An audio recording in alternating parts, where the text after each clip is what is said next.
Hello there and welcome to the Card Grotto. Today I've got a video showing my experimentation with Distress crayons. This actually is the first time that I've used them. I decided to use them on camera for the first time, so do bear with me. This, like I said, is a bit of an experiment. So I've started off with some Tim Holtz watercolour cardstock, and I'm placing the irregular dots stencil from Simon Says Stamp over the top and tape that down with a bit of micropore tape. And here I have the Distress crayon in Picket Fence, and I've added that onto my craft sheet here, and then I'm picking it up with a Distress blender tool.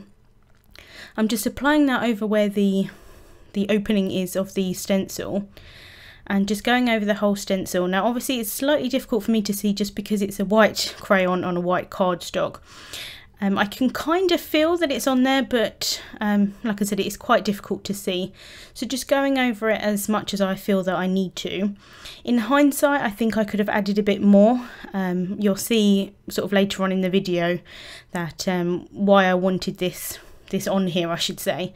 So now I'm removing the stencil, and you can kind of see in real life where you've added the crayon, even though it's white. You can't really see on video, but it's there. And I'm just going to clean off my work surface here. It cleans up really well, these Distress crayons. And now moving on to my second card. This is a piece of just regular white cardstock, and I'm using two shades of the Distress crayon with this. This first colour is Mustard Seed, and I'm going to try a little bit of ink blending like you would do with Distress inks. So I'm adding that onto the stencil here, and I'm kind of wanting the yellow colour to be on the top right hand corner, and then I'm going to add some pink in afterwards. I do apologise that the sun came out at this point in my craft room, so it is a little bit bright. So as you can see, I've added a little bit in of this is the picked raspberry colour, and I'm adding that more towards the bottom left hand corner, and I'm going to try and blend them slightly just so I get a little bit of an orange colour in the middle. It kind of worked okay. Like I said, this is my first time using them, and I definitely need more practice with them, but they do go on really quite nice and creamy. I would say that they blend probably just as well as the Distress inks themselves, and obviously they're good for lots of different techniques. I would generally only use them for card making. I don't do mixed media and things like that, but I thought I would give them a go. So that's here, and I'm just going between the two colours, trying to mix them in between. And then I'm taking off that stencil, and as you can see, there's quite a nice blend between those two colours. So just popping that aside for the time being, and then I'm going to go back to my original piece here.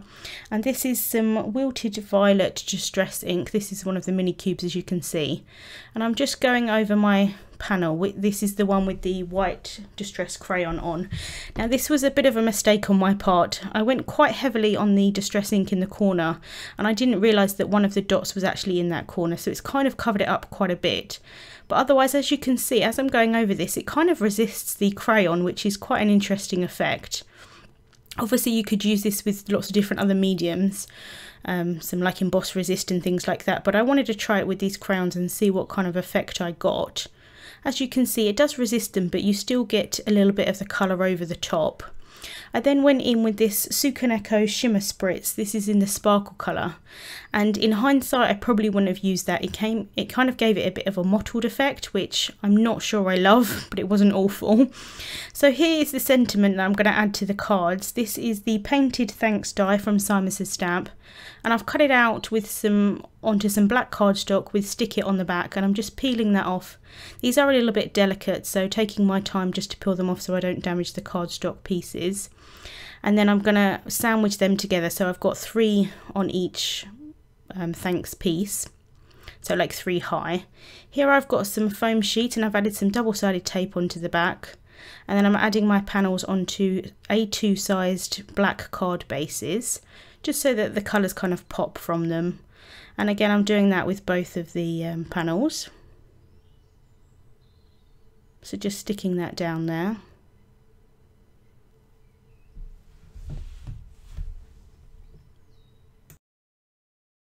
And next I've cut 2 pieces of vellum from a Simon Says Stamp stitched circle die, And I'm going to place the thanks dies over the top. Like I said, they've got stick it on the back, so they will stick down quite well onto the vellum.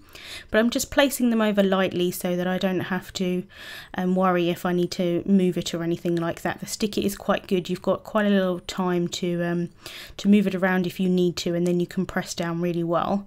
So just adding a little bit of multimedia matte onto the back, just where the die cut is, so you can't see it through the vellum. And then I'm going to use some tweezers and just place that down. And once I'm happy with where it is, I'm going to take my bone folder and I'm going to make sure that I'm pressing down onto that thanks die so that the stick it adheres really well onto the panel. So to finish off the card, I'm going to add some Judabug sprinkles. These are the matte sprinkles, and this set here is the Girl assortment. And I'm going to add a white one from the Love assortment as well. I'm adding them in threes just because I personally find that visually pleasing, and it does help with these sprinkles just to hold down the other bit of vellum there as well at the bottom. So I finished off the other card in the same way and used some other sprinkles, kind of like the original glossy ones. And that's the cards finished for today.